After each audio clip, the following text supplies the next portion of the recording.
vergonha de comer na frente dos outros, ir numa loja sozinho ou no restaurante sozinho, chegar em algum evento, cumprimentar ou esperar ser cumprimentado pelas pessoas que estão ali. Por si só, são situações que podem gerar algum desconforto, mas esse desconforto pode ser muitas vezes desconcertante ou mesmo paralisante para quem é tímido ou para quem tem ansiedade social. A ansiedade social é mais do que uma timidez, é um medo intenso de ser julgado, criticado ou fazer algo errado publicamente. Algumas pessoas com esse transtorno costumam ter a sensação ou a impressão de que elas têm um holofote na cabeça, como se qualquer mínima coisa que elas fizessem fossem gerar ali um constrangimento muito grande ou uma situação vexatória que vai marcar elas pro resto da vida, algo catastrófico. Mesmo que por fora a pessoa aparente uma tranquilidade, por dentro ela pode estar como um vulcão em erupção. Algumas pessoas chegam até a passar mal, tamanho o nervosismo que elas sentem. A ansiedade social, que é o tema da nossa conversa de hoje, pode gerar desde sintomas físicos como suor, coração acelerado, tremores ou uma sensação de querer desaparecer ou ficar invisível. A ansiedade social pode trazer muito mais problemas do que simplesmente aquele desconforto pontual. A pessoa pode começar a evitar situações em que esse desconforto se apresente e conforme a evitação vai sendo maior e ficando maior naquela vida, mais a ansiedade e o transtorno vão tomando forma e vão ficando cada vez mais importantes e graves. Seja muito bem-vindo a esse espaço. Eu sou a Ana Streit, sou psicóloga e por aqui eu falo sobre saúde mental, sobre relacionamentos e conexão emocional. Muito obrigada pela tua companhia aqui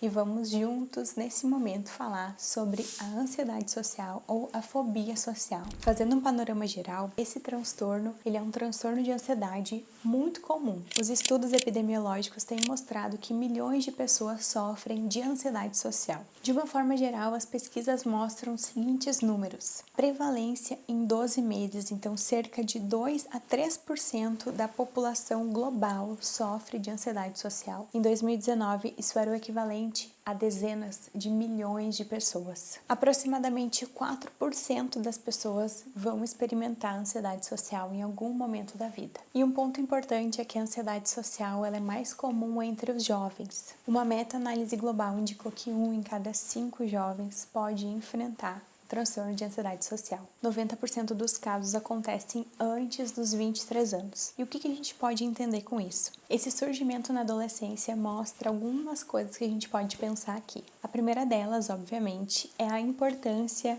que o meio, que os pares têm enquanto a gente é adolescente. Então, a aparência tem um impacto importante justamente por essa aprovação que a gente vai buscar dos pares, a questão do corpo, a questão das relações, a questão de estar se descobrindo como ser humano e se colocar ali no mundo, né? Não mais como uma criança que é muito mais protegida ou deveria ser protegida pelos pais, e sim agora um indivíduo, um adulto, né? Alguém que está ali muito mais sozinho diante desse mundo tão grande assim, né? Tende a exigir dos jovens toda essa postura e essa conduta diante dos seus próprios monstros internos. Um outro ponto com relação à ansiedade social aparecer nesse período da vida é que ali as habilidades sociais elas ficam muito mais importantes. Só que um jovem ou mesmo uma criança está em formação, então a gente não espera que eles sejam tão habilidosos assim socialmente ou, né, tenham um traquejo social tanto da comunicação, quanto da assertividade, ou mesmo da empatia e outros requisitos, né? Que seja a pessoa ter mais desenvoltura, ser mais desenrolada, né? Ter esse traquejo. Algumas exceções, alguns jovens vão já ter isso, outros vão estar em pleno desenvolvimento, o que é totalmente normal, mas a pessoa lidando e enxergando ali tudo que tem a melhorar e tantas questões que são mais verdes estão ali, né? No início da sua vida,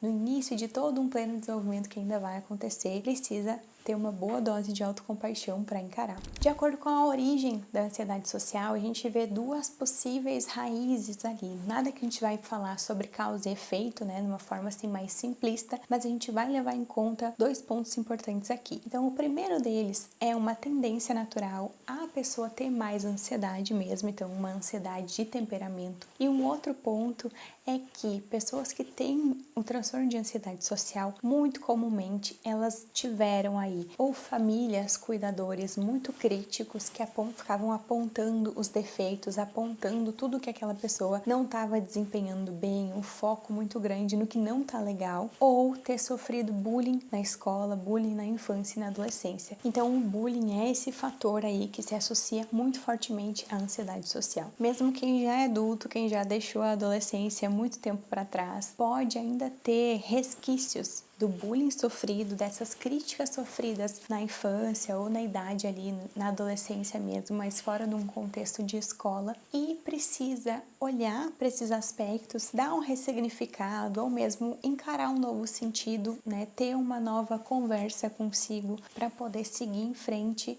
sem ser de uma forma tão dura, tão crítica ou tão focada nas coisas que não estão legais. Como que a gente pode identificar a ansiedade social? Alguns sinais da ansiedade social são medo extremo de falar em público, evitar situações sociais ao máximo, ficar preocupado em excesso com o que os outros vão pensar sobre si, seja antes ou durante uma interação. Então, eu tô aqui conversando com alguém, eu já não consigo me conectar com aquela conversa, com as minhas emoções, eu só fico preocupada com a impressão que eu tô passando para outra pessoa. Uma ruminação, então, depois do evento, né? Então, eu conversei com alguém, eu interagi, aí essa interação fica na minha cabeça ao longo de todo o dia, às vezes ao longo de dias, de semanas. Eu fico julgando e remoendo como eu agi, que coisas que eu falei, será que eu falei bem? Deveria ter falado de um outro jeito. Eu fico muito, muito dura comigo naquela interação ali que acabou de acontecer. E também os sintomas físicos que eu já falei, que são vermelhidão, tremores, sudorese, taquicardia, tudo isso fica mais aflorado, é de um nível que a pessoa não consegue lidar, ela não consegue dar conta desses sintomas, porque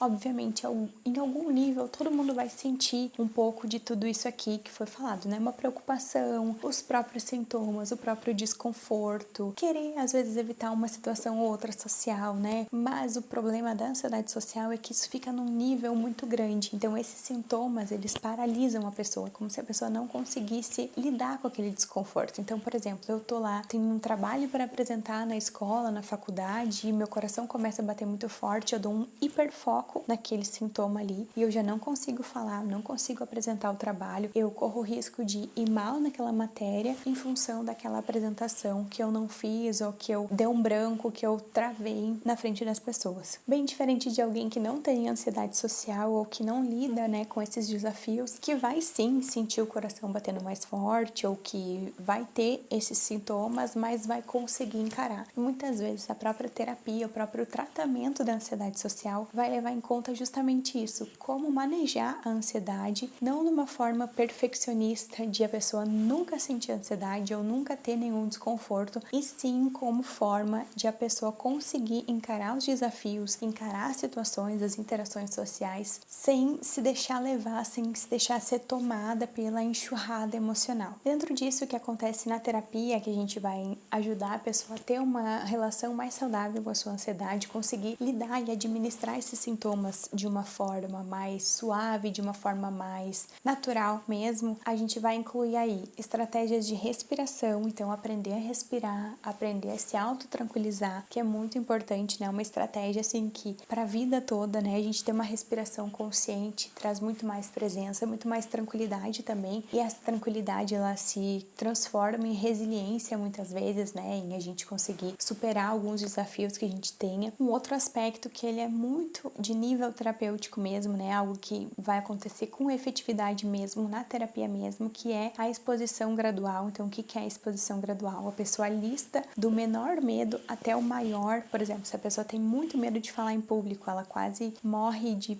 pensar que tem que falar em público, evita todas as palestras, evita toda essa, enfim, né, tudo que tem a ver com falar em público. E um medo muito pequeno é daqui a pouco falar no telefone. Então ela vai listar vários eventos assim e gradualmente em terapia, com a ajuda, né, do terapeuta, essa pessoa vai se expondo e superando essas dificuldades até que ela vá aumentando gradualmente a sua autoeficácia, a sensação que ela dá conta, a sensação que ela consegue lidar com a ansiedade que ela sente, com os pensamentos e a enxurrada ali de pensamentos que vem com relação àquele evento, àquela situação específica de ansiedade que ela tenha. E aí ela vai, ao longo do tempo, né, ao longo de toda essa exposição, ela vai se sentindo mais segura, mais autoconfiante para chegar lá no medo que parece que ela nunca vai conseguir superar. Uma outra questão muito importante também que a terapia vai nos dar, mas que a gente pode buscar também sozinho, também em outras formas de conhecimento e de informação, é mudar a perspectiva, desde a gente poder ressignificar as situações da nossa história, ou a gente não se cobrar tanto, não se exigir perfeição, não se deixar levar pela vergonha, não se olhar com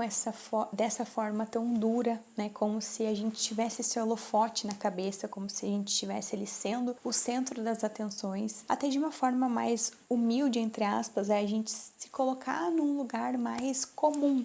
Então, assim, quem sou eu na fila do pão para ir numa loja e achar que todo mundo vai prestar atenção em como eu tô me comportando, né? Qual está sendo o meu desempenho ali? Será que as pessoas estão avaliando muito, né? Tirar essa perspectiva de que a gente é transparente, de que se meu coração tá batendo mais forte ou se eu tô nervosa, todo mundo vai perceber, e isso me desqualifica automaticamente. É a gente ter novas formas de encarar, né? Por exemplo, quando eu tô fazendo uma palestra e me sinto nervosa, ao invés de pensar, ai, eu não deveria estar nervosa, se eu tô nervosa porque eu não sei, se eu tô nervosa não me preparei o suficiente, se eu tô nervosa não deveria estar aqui, eu não tenho mérito de estar aqui. É mudar a perspectiva, daqui a pouco pensar coisas como, mesmo eu nervosa, eu tô aqui encarando esse desafio, mesmo eu nervosa, eu tô aqui me desafiando, mesmo com esse nervosismo, mesmo com essa ansiedade que eu sinto, eu tô buscando o meu crescimento, buscando o meu desenvolvimento. Então é a gente olhar sobre outras perspectivas pra gente mesmo, para aquela situação que a gente tá vivendo. Buscar apoio também é muito importante nessas situações. Um apoio aqui é buscar pessoas nas nossas relações em que a gente realmente possa contar, possa confiar, possa ser vulnerável e sejam pessoas que realmente vão respeitar a nossa vulnerabilidade, vão nos dar um apoio, realmente apoio, né? Porque não adianta só a pessoa ter a intenção de ajudar, ela realmente precisa ser alguém que consiga ajudar. E também, né, buscar ajuda profissional caso tu te depare aí com essas situações de ansiedade social ou de prejuízos, né, com relação à tua vida, aos teus relacionamentos, à tua carreira, enfim, que tu te vê diante dessa hipótese daqui a pouco de ter uma ansiedade social. Então, tratamento quanto antes, porque tem coisas que se a gente vai tentando lidar sozinho, a gente só vai aumentando o problema e às vezes a gente tem a intenção de resolver um problema e aí a gente cria novos problemas. A própria evitação muitas vezes é isso, a gente tenta evitar um problema pontual no curto prazo e a gente cria mais problemas pra gente no médio e longo prazo. Em último lugar, quem já me conhece sabe o quanto que eu falo sobre isso. Tenha autocompaixão contigo mesmo, com o teu processo. Sentir vergonha, a Brené Brown já falava isso, mas sentir vergonha é totalmente normal. É importante que a gente saiba sentir vergonha, que a gente acolha a nossa vergonha, que a gente não se paralise diante da vergonha que a gente sente e que a gente naturalize a vergonha, que a gente naturalize o medo de passar vergonha, que a gente naturalize desconfortos das interações sociais, porque às vezes mesmo algo muito agradável, por exemplo, um abraço, um presente que tu recebeu, pode te dar essa sensação de vergonha, de constrangimento. Enfim, a gente é humano, a gente não precisa se exigir, ter só emoções super agradáveis e tá sempre ali, né, focando no desempenho. E esse é um outro ponto. Nem toda relação, nem toda interação social, ela é focada no desempenho. Algumas sim, e quanto mais a pessoa for buscar ali status e uma coisa mais perfeita, né, porque não existe perfeição, mas um foco nessa coisa perfeita e idealizada, menos espaço vai ter para a humanidade. Mas ainda assim, existem pessoas que vão focar na humanidade. Eu sou uma delas, eu prefiro muito mais ter relações com pessoas humanas, com pessoas que lidam com seus erros, que têm humildade, que se desculpam, que, enfim, estão ali de peito aberto, do que com pessoas ali perfeitas ou bancando de perfeitas, bancando de importantes, sendo que no final das contas todo mundo é humano, todo mundo, né, quando vai dormir ou, enfim, quando tá doente, tem as mesmas vulnerabilidades para encarar. E conta aqui se tu já viveu alguma situação de vergonha, assim, paralisante, ou mesmo alguma situação com relação à ansiedade social. Vamos trocar figurinha, vamos conversar um pouco mais. Muito obrigada pela companhia até aqui. Um super beijo e até nosso próximo encontro.